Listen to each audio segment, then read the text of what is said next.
Hi, my name is Liz Callan and I'm the culinary educator with SHIP, and I'm making this video in collaboration with the Parent Academy. So today we're going to talk about gardening from kitchen scraps, and we're going to learn how to plant 4 super easy things. And we're also going to talk about using recycled containers and making your own compost tea that you can use to fertilize your plants. So these are all super easy ways that you can garden at home without having to do a lot of shopping and a lot of purchasing. So we're going to start off with my favorite thing, which is scallions. Scallions are so super easy to propagate and grow at home. So when you're cooking with scallions, all you do is you take your scallions, and when you're chopping them up, you're going to just cut a little bit more off of the bottom than you normally would. So you're going to cut off maybe about a ½ inch of the scallion, leaving the root. And that means that it's going to end up looking about like that. And that's it. And then the rest you go ahead and cook with. And every time that I cook with scallions, I basically do this, and I save my little scallions in a dish of water. And I have so many around the house. Look, I have about 3 here already. And what I do is I put them in the dish of water and I wait until they start to poke up a little bit of green. And once they do that, then I can plant them outside or in a pot. You can also plant them directly in a pot, but I think it's kind of encouraging to see the green start to come up. Once they start to sprout like this, you just take a pot of soil and you plant them right in. And this is a good time to talk about the recycled pots that are fun to use if you don't want to go out and buy a pot or you don't have the right one for your project. So what you can do is you can use any pot that is kind of a dark color so it doesn't let light in and confuse the roots. And you fill it with soil. You cut a few slits in the bottom to let the water out so that the roots don't get soggy, and you can plant right into it. So this is our recycled olive oil container that I'm using, and it's got a nice long shape with some depth to it so we can get some roots in there, and I can plant a bunch of scallions in here. So let's go ahead. We're just going to dig a little hole, and we're going to stick the scallion right in, just like that. So super easy.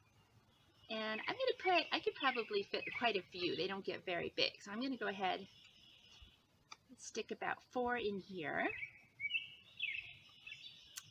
You just plant them so that a little bit of the white and green is sticking above the soil and the roots are down in there. They're not very fussy. There you go, so it can look like this. And the great thing about this project is that you can do this any time of year. You could actually get these scallions sprouting in a sunny window in the winter, and you can plant them in a pot like this in the winter, stick them in a sunny window, let them grow a bit, and they'll be a little spindly, and then in the springtime, you can just stick them right outside or take your container and put it outside. So this is an all-season project. You can do it in the middle of the summer when it's hot. You can do it in the winter, get them started. The scallions are super resilient. They don't care. And then what will happen is these scallions will grow, and they'll make a little bunch of scallions like this as they're growing. And what you do then is you can pick them the same way that we just used the scallions for cooking. You can pick them so that you're cutting right above the soil and leaving about a ½ inch or maybe an inch. And then you're going to cook with this part, and then this part will grow back and it'll grow more scallions. And then eventually what happens is the scallion will grow, it'll grow all summer, and eventually it will actually shoot up a flower stalk like this. And once the scallion puts up this thick flower stalk, it means that it's done making scallions for the season. But you can still pull up this entire scallion. So in this case, once it makes the flower stalk, it's actually going to be, it wants to make seeds, and so it's done making little baby scallions, but you can use this one too. So you would just pull this scallion right up, and you can use this scallion. And then that's the end of that scallion's life. So this one, once it has the flower stalk, we can't cut it and save it and plant it again because it's already decided to make seeds. So it's kind of done at that point. So that's scallions. That is my absolute favorite kitchen scrap to save and grow. I do it every single time that I'm using scallions. As long as the scallions have a nice little root, I will chop them and save them just like this. Stick them in water. If you stick them in water, that gives you time to figure out when and where you're going to actually plant them too. And just stick them in a sunny window, and that's it. Let's take a quick look to see how the scallions are growing out in my garden right now at the beginning of May. These are scallions that I planted about a month ago, and they're growing right in my semi-shady flower patch. So you can see that they're doing pretty well. They've only been growing for about a month outside, and I planted these outside directly from those little teeny sprouted half-inch scallions right out of the water dish. And when I planted them, it was pretty cold, but they don't mind. They're doing great out here. And here are some scallions that I started last fall, and I just stuck them into the strawberry patch. So you can see that they've grown through the winter, and they're really looking great. They're ready to pick now. So I could just take my scissors and cut the ones that are ready. And then over here is one of those ones that has the flower stalk on it. So that one, we will just pull the whole thing up and eat that. That one isn't going to make any more baby scallions. Before we get started talking about potatoes, let's talk about another recycled container that you can use to plant in. So this is an example of using an actual bag of soil. So finding a big container, because a potato does need a big container. It's going to have to fill up this big container with lots more potatoes. So it needs a big container full of excellent soil. But what you could do is buy some light potting soil and just cut the bag open and plant directly into that. It's that easy. This bag of soil actually has some leaf mulch from my yard. So if you have access to a pile of leaves that's been sitting there for about 3 years, it actually turns right into soil. And so this is leaf mulch with a little bit of potting soil mixed in. So that's another thing you can do to avoid having to go shopping and spending money and being out in the crowds. So you can actually plant directly into leaf compost. Right, so we've got that. Now with the potato, you plant the potato when you see some of the eyes have sprouted. So if you don't have a potato at home that's sprouting, one thing you can do is put a potato into a little plastic bag and kind of loosely seal it, and then put it in a sunny window, and the eyes will start to sprout. And each of those sprouts will turn into a potato plant. So if you want a lot of potatoes, you can cut the potato so that each piece has a nice eye, like that. And then what you would do is you would let it sit outside in the sun and seal over for about a day. And then you would plant it. Or you can just take a whole potato with lots of sprouting eyes and plant it. And when you plant the potato, you leave a lot of space on top of the pot to add more soil. And you're going to just make a little hole and stick it down in there, maybe about 4 inches. Cover it up. So there it is, all covered up. And then, as it starts to grow, you cover it with more soil. So the potato is going to come up, and when it pokes up above the soil, when it gets to be about 6 inches high, you're going to add more soil. And you're just going to mound the soil up around the stem so that there's always just a little bit of stem showing as the potato starts to grow. And that's called hilling the potato. And the reason that we do that is because the potatoes grow off of the bottom of the stem. So the more of the bottom of the stem that you bury, the more potatoes that can grow. And then you're going to put this potato into a super sunny spot. Most vegetables need about 6 to 8 hours of sun minimum, so they really need a very, very sunny spot. The potato plant is not going to do well inside and on a sunny window. It's going to have to be outside in the full sun somewhere. And then also for this homemade container, again, we're going to poke little holes so to make sure the extra water can come out and the roots aren't sitting in water and getting soggy. And potatoes prefer kind of late spring weather is their favorite time. So you can plant them in spring and then grow them through the beginning of summer in Virginia. And then once the plants start to flower and die back, you know that your potatoes are ready inside this bag. And then since it's in a container like this, you can just easily harvest it by dumping out the container and finding your potatoes. Of course, you can also plant potatoes out in the garden in excellent fluffy soil treat them the same way and then dig them up with a fork.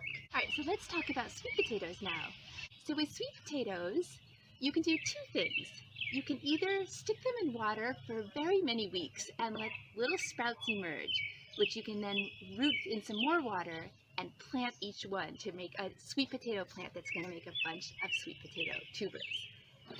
This is a long process, and you have to have a lot of patience and you have to plan ahead. Another thing you can do though is, did you know that you can actually eat sweet potato leaves? It's a vegetable they eat a lot in Africa, and it's full of vitamins and minerals and super easy to grow, and it makes a beautiful ornamental plant too.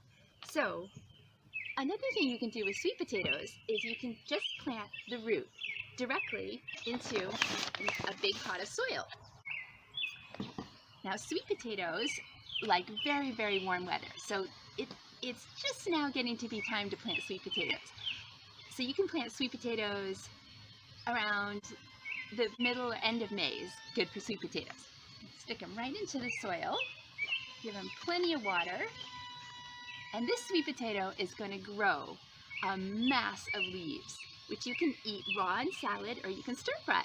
And it also makes a really pretty patio plant. It will grow a couple of smaller tubers in there, but because we planted the whole potato that's full of all of those buds that want to make actual individual plants, it's going to focus its energy on leaves, and it's not going to plant as many tubers, but it's still going to be a great plant that you could add to your salad. Now, the last super easy plant that I want to talk to you about is ginger. So this is ginger root that I just bought in the grocery store, and it will actually grow. This is another warm season crop, so this has to be planted middle of May, end of May, into June, when it's definitely very warm. It's a tropical plant, and it makes another beautiful patio plant. So for ginger, you pick a big pot, because it's a root that's going to grow, and you basically just plant the ginger at the very top of the pot and just barely cover it with soil, and then give it lots of sun and lots of water.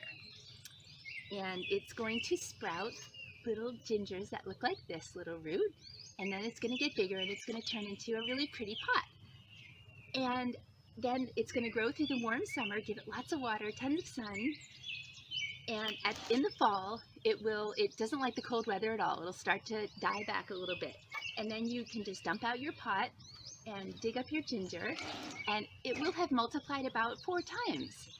So it'll create a nice patio pot for you, and you'll also get to have more ginger at the end of the season, and fresh ginger is so much nicer than the dried out one. Okay, so now I want to talk to you about fertilizing our plants. Vegetables require a lot of nutrients. They need lots of really good nutrients in order to actually grow beautiful vegetables. So we can plant into excellent composted soil, we can use composted manure, we can use organic store-bought fertilizers or inorganic store-bought fertilizers, just to make sure that they're really in some great soil. But another thing we could do is we can make a compost tea and water our plants with it to give them nutrients. So one thing you can do is you can take banana peels and you can put them into water and leave them for 2 or 3 days until the water starts to turn kind of dark brown. And then what you do is you'll pour off some of your banana leaf tea, and then you're going to mix it half with water. So put as much water in as you have tea, and now you have a little homemade fertilizer, which you can use to water your plants. You can use that on your plants about once a week and give them some nutrients. Another way you can do this is you can use green grass and weeds from your yard. They have tons of nutrients in them that they will release into the water to make a compost tea for you. So what you could do is you could just chop these up with scissors, get them kind of fine, that way you can get more into the jar. We're going to fill a jar with all these green grass and leaves. And you can also use lawn clippings. Lawn clippings are already chopped up. You can get even more in there. So let's go ahead and do that. Fill up a jar, really pack them in there. This is so easy, you can do this every week for your plants. This will create a gentle fertilizer that has a low amount of nitrogen, phosphorus, and potassium in it. Perfect for watering your plants. So we pack that in, then we're going to fill it up with water, and then we're going to loosely cover it. The nitrogen is actually volatile, and so we want to cover it so the nitrogen doesn't disappear into the air. And we just leave it for 2 or 3 days. All right, so easy. And here is one that I did a couple days ago, so let's see how it's looking. It's pretty good. It's just got some kind of brown color to it. We're going to strain it off. Okay, I actually have to press the water out of this one. There we go. All the water pressed out of there. Great. And this is what it looks like. There we go. And we're going to dilute it with some water until it's about half of our fertilizer and water. And we're all set. We can use it to water our plants. There we go. Here we go. Now we made a homemade fertilizer for our plants. Okay, so we can see that it's pretty easy to grow plants at home from kitchen scraps, especially the scallions. You have to try the scallions. Once you try saving your scallion roots and planting them, you'll never go back. You'll always have scallions all year round. We can see that we can make a recycled container. We can even get soil from an old leaf pile, and we can make our own compost tea fertilizer too. So these are ways that you can garden without having to spend a lot of money or go out to the store too much, and have some great results. So have fun with that.